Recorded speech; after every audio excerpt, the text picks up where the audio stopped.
Now, the great rivalry between Liverpool and Manchester United takes centre stage for the first time this season. The champions, Liverpool, will be eager to get back to winning ways, while United are chasing their first victory at Anfield since 2016. Arne pick up where they left off. Last season's champions. New faces, new shirts, same burning desire. The crown is polished. Summer fly. Liverpool's title defence begins with a red-hot roar. Some close shaves, relying on late goals for victories. A lot of new personnel at the moment. That disruption is showing. Lashed in by Saar. It's Nketiah! Absolutely phenomenal! Crystal Palace have toppled the champions! Arne finding the early season going a little trickier than last season. Caicedo Whacks it into the top corner. It's Esteval! There's a desperation to stop the rot here. But of all the visitors that could be coming to Anfield today, it just had to be the old enemy, Manchester United. Well, one of the biggest games on the English football calendar. Liverpool in a mini slump by their standards. Is this the right time to play Manchester United? Or will United be looking at Liverpool saying, oh, it's the right time for us to play there? I think United will be looking at Liverpool as saying it's the right time. And that might run counter to what I've said on the show before, but I just think that Liverpool always show United far too much respect. United are open, they're ponderous, they make mistakes against other teams, but they always bring their A game to this fixture precisely because it is such a huge fixture and the fans demand that they're on point, ready. They do not want to lose. Now, the record, what is it, 1 win in the last 10 years that United have had over Liverpool, but a lot of those games have been drawn because Liverpool, for some reason, they're mortals against Manchester United, and I think this could well be another game that is a bit of an anticlimax. Oh, okay, early predictions in already. I'm not referring to the quality of the game, by the way. Oh, okay. I'm referring more to... by that. Oh, you mean it's going to be business as usual? Well, on paper, I would expect Liverpool to find the spacing behind Manchester United, the take advantage of the mistakes that United are prone to making. Whatever goalkeeper plays, you don't want to be facing this Liverpool side on the back of 3 defeats.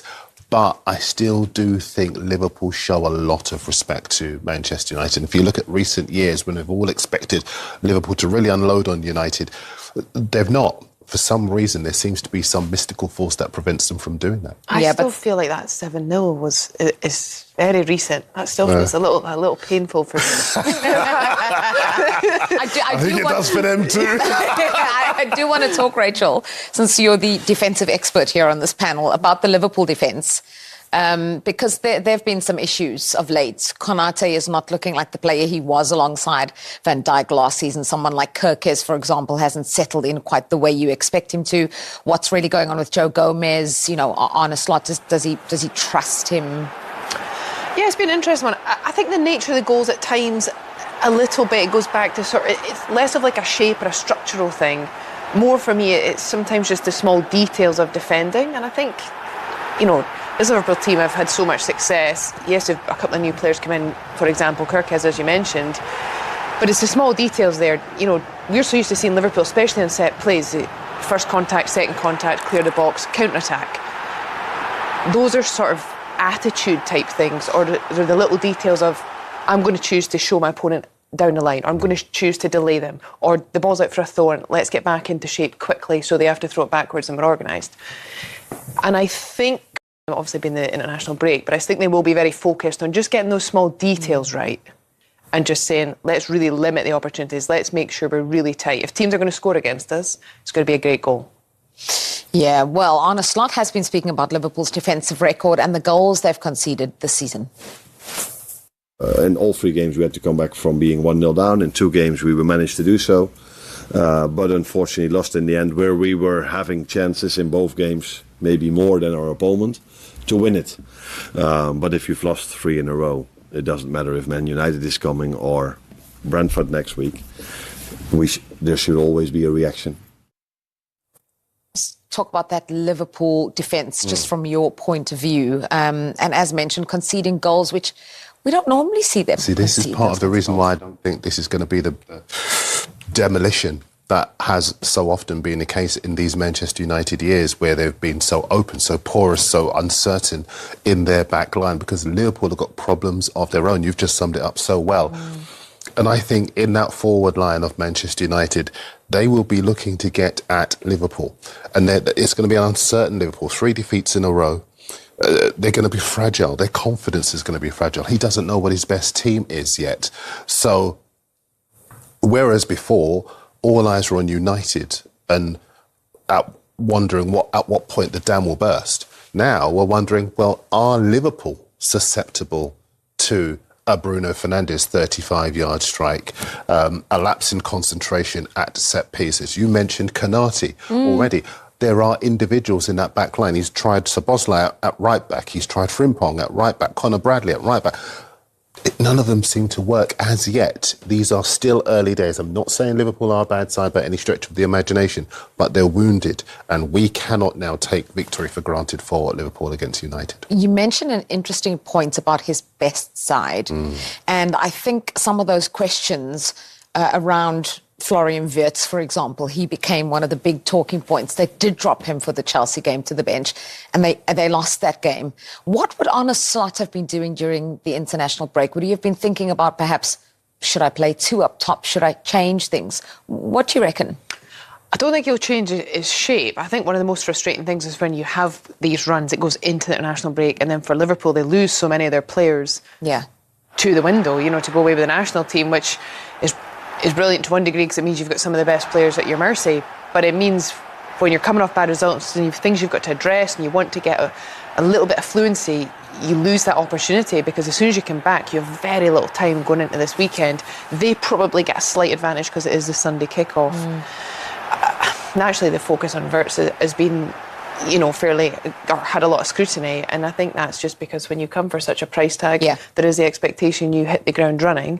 I don't think he's necessarily played poorly, but people are going, I want goals, I want assists, I want you to create chances. Also, opposition are going, this guy's new, so let's make sure we get in about, don't give him any time, make sure he realises this is the Premier League, welcome to it. So he's probably in a difficult position because the scrutiny's on him, people are looking at him, and it's not quite gone for him. There's no doubt he's a very, very good player. Yeah, there is no doubt. The international break has been fairly kind to them. So I think there were concerns about Konate. There were concerns about Gravenberch, both of whom have trained McAllister. Some of Liverpool's players were playing in very unusual positions during the international break. I think McAllister played on the wing, for example. So as I mentioned, very kind to them in the international break. Will Slot be looking at any of those and thinking, maybe I should... I doubt that. I think what he might well be doing is looking at going back to basics, because obviously he's bought all of these stellar players, but they are going to need time to adapt. You would know far more than I would in terms of what it's like when you integrate new players into a side, and when you're trying to integrate too many players into a side at the same time. And that might well be part of what the problem is for Liverpool. But I think, as far as United are concerned, they'll be buoyed by the 2-0 win over Sunderland. They'll be buoyed by the fact that Sir Jim Ratcliffe has come out and backed Ruben Amorim. That is key, because a lot of people were predicting the beginning of the end for him, but the owner coming out and saying, no, this is my guy, and committing himself to saying 3 years.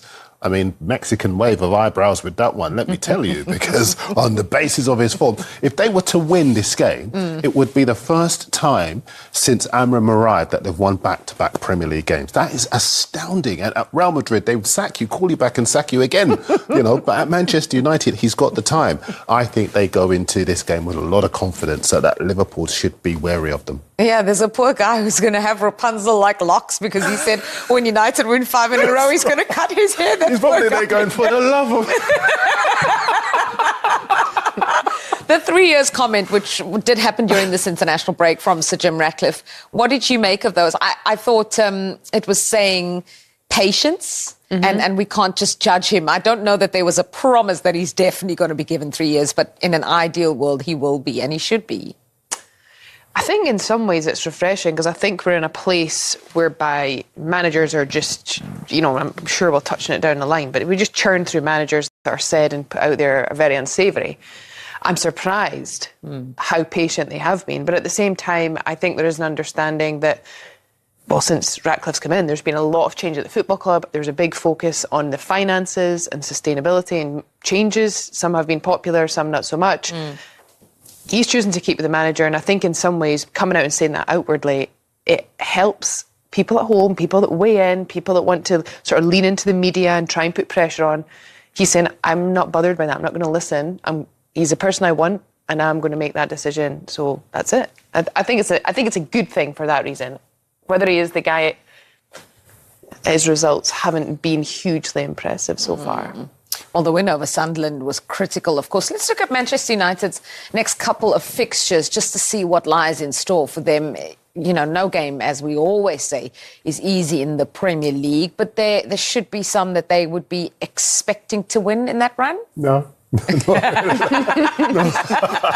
I don't want to be disrespectful about Manchester United because obviously it's a good thing that Sir Jim has come out and backed Ruben. But I look at all of those games, and in all of those teams, there are goal scorers. There are players who can hurt the lack of concentration in that Manchester United back line. And I think, yeah, we talk about Liverpool's defensive failings, but they have players who can win games on their own. Look, 3 at the back, for me, I defer to your greater knowledge, but it simply is not what Manchester United play. Manchester United are an attack-minded side who are at their best with 4 at the back. So you have the extra player who can attack the opposition. And as long as they stick with that, Amorim will be under pressure.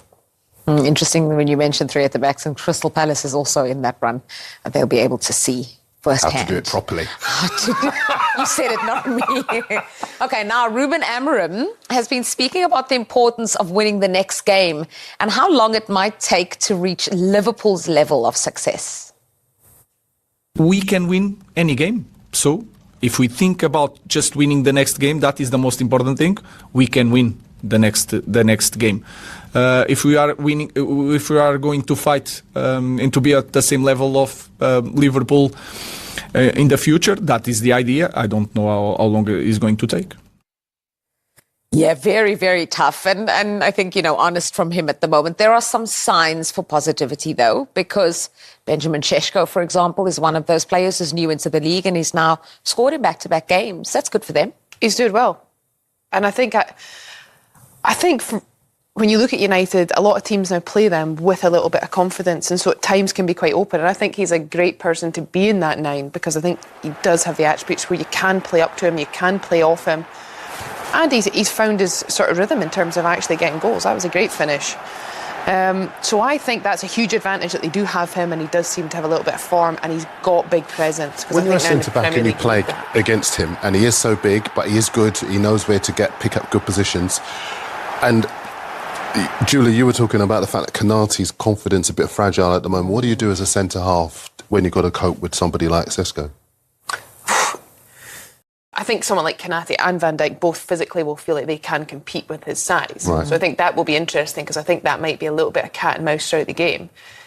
If I was him, I probably would put myself on Konaté a little more, given he's made a few little mistakes and maybe you can get something out of that. The physicality, though, in that game, I think he's able to compete with that. So if United can drop balls in that are not overhit, anything overhit that's just up for challenge will likely be the defenders because that favours them. But he's got the stature where you can drop it into him. And the only way they can get the ball back from a Liverpool perspective is to foul. So United have to just be clever and give him the opportunity to grow into the game. Yeah. If he's not getting any service, to expect him to contribute and create chances and get a goal will be really tough. But if he can get into the game and he can help the United move forward and progress through the thirds, then I think they'll get opportunities. What's another interesting factor about this game is the 2 goalkeepers. Yeah. So, of course, Sen Alaman's featured against Sunderland, kept a clean sheet, and Mamardashvili is going to play because Alisson is injured. Mamardashvili, of the 2 goalkeepers, is the more confident for me and the more capable. Sen Alaman's has got a big reputation. Thibaut Courtois was talking about him during the international break and was speaking of him very, very highly indeed. But I don't care who you are, to come in and have to face the likes of Isak, Ekitike, Salah, and if he were to go back to basics and maybe go with some of the tried and trusted players and maybe drop the likes of Wirtz and go back to a formation that has suited him last season, it could be a very, very difficult afternoon for Lammens. And let's not kid ourselves, not just media. Sometimes people say the media will give him a hard time. We are Planet Football. Everyone is on social media. Everyone has an opinion. In real time, there is huge pressure on whoever keeps goal for Manchester United. And for Lammens to have to deal with the threat that Liverpool pose up front. 99 goals in 45 games under Arne's slot. The next one's going to be there. Well, it's obvious, that one. Mr. Statman. Teaching everyone how to count. But, you know, they do know where the goal is. For all their defensive frailties, they do know where the goal is, and that's why it's going to be a difficult afternoon for the keeper. Virgil has spoken again about just how difficult it is to retain the Premier League title, and possibly we saw some of that in the run prior to the international break as well. So what's your message been to the players now as you regroup, return to Premier League action in what is traditionally the biggest fixture, one of the biggest fixtures in the calendar? No, I think what we can say is, if we compare ourselves to last season, we don't create as many chances as we did last season, in the start of last season. But we are still the team that from open play creates the most XG chances, most shots on target. But we've conceded too many goals. We've conceded too many goals, that's for sure. And we've conceded 9, where 4 of them are from set pieces. That is what was and still is, by the way, a strength of us, which sounds weird if you concede 4. But that's not a reflection of the chances we've conceded in terms of set pieces. So the other 5 were 2 fast breaks and 3 from open play. I think in open play we are conceding too many crosses, so that is one of the things where we have to address and what we have to do better.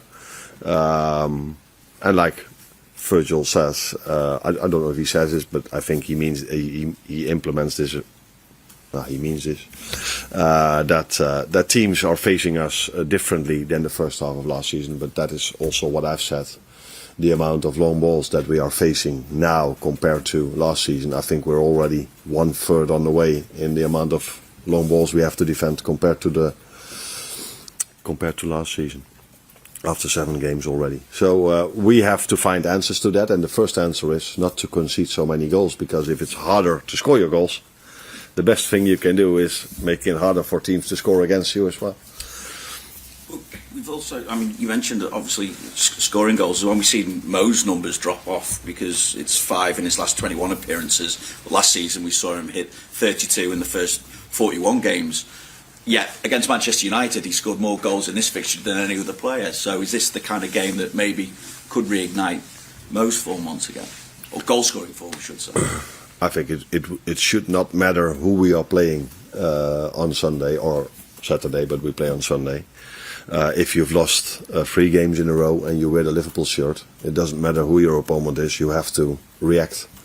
And if there's one thing I cannot blame the players, is that they give everything they have every single game. They go all in from the first till the last minute. This is what we did in the last 3 games as well. We, in both games, had to come back. In all 3 games we had to come back from being 1-0 down. In 2 games we managed to do so.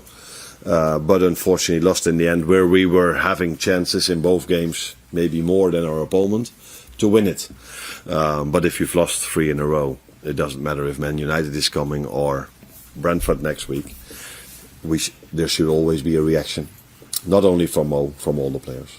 How do you view this? Just speaking about playing Manchester United in general, the rivalry between Liverpool and Manchester United, how do you view this as an occasion now that you've been involved in it? It's I look forward to every single Premier League game, but maybe even more towards the Man United one, because I know how special it is, and I've experienced it last season, how special of a game it is. We know that it's probably the game that's been watched the most all over the world.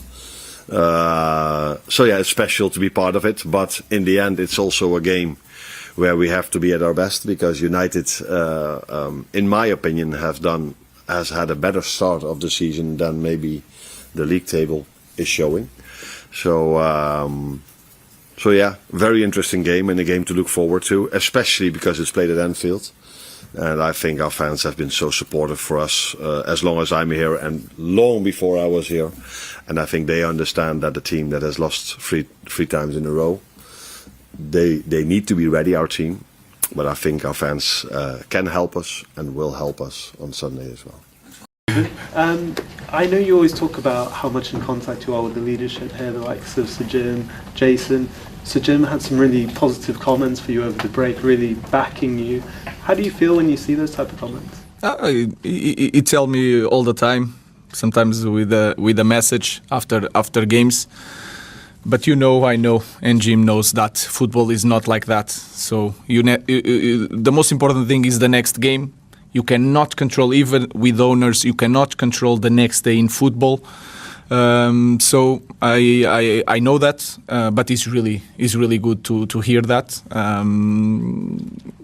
Also because of the noise, but he tells me, and Omar and Jason tell me that all the time. In terms of your vision for this club, does it help when they say that? Because they've also said, or Omar said, that it didn't start the way that everybody expected, including you. And nobody knows how long it's going to take. Nobody knows what happens on Sunday. Does it help that you know that they believe in what you are trying to do? First of all, I can feel it. It's not just that thing that people talk, but I feel it in every day. And again, sometimes the pressure that I put on the team or on myself is so much bigger than them. I know that is going to take a while, but I don't want to think like that. I said that last year. But of course, again, it's really good to hear that. I think it helps also our fans to understand that the leadership understands that it's going to take a while. But at the same moment, I don't like that, because we'll give a feeling that we have time to work things out. So I don't want that feeling here in our club. Again, the most important thing is the next game. It's good to feel the support, but we need to prove in football, and especially in big clubs, that in every weekend we are ready to win games. Hi, Ruben. This will be the 100th match at Anfield between Liverpool and Manchester United. It's a game with an awful lot of history. Your history, I think your first visit there as a player maybe could have been better, but your most recent was possibly one of your highlights here so far. Yeah, I remember we play well. Was a draw. I was really upset in the end of the game because we proved in that day that we can compete against any opponent. I know that is special for our club. I know that they are fighting all the time for the titles, the number of titles. I know what it means to the fans. But again, is one game that we need to prove again that we are playing better. I think we are playing better. We need to do better in both boxes. So it's one more game that we need to win. Okay. Hi, Ruben. The results and the performances against the so-called bigger teams have been quite good since you got here. What do you think the difference has been in those games compared to perhaps some of the other games? Maybe I don't know, but maybe the expectations. When you have to win and the responsibility of winning, it's so much harder to play like that. That's why when you play in big clubs, you need to win every match, especially when people are expecting you to win. And we have some difficulties sometimes to deal with that. When people and you guys expect not Manchester United to win that game, maybe it's easier for the players to perform, and we need to change that. But to change that, we need to have confidence to win more games, to have more points, to feel more free to play the game. So I think that is the main reason.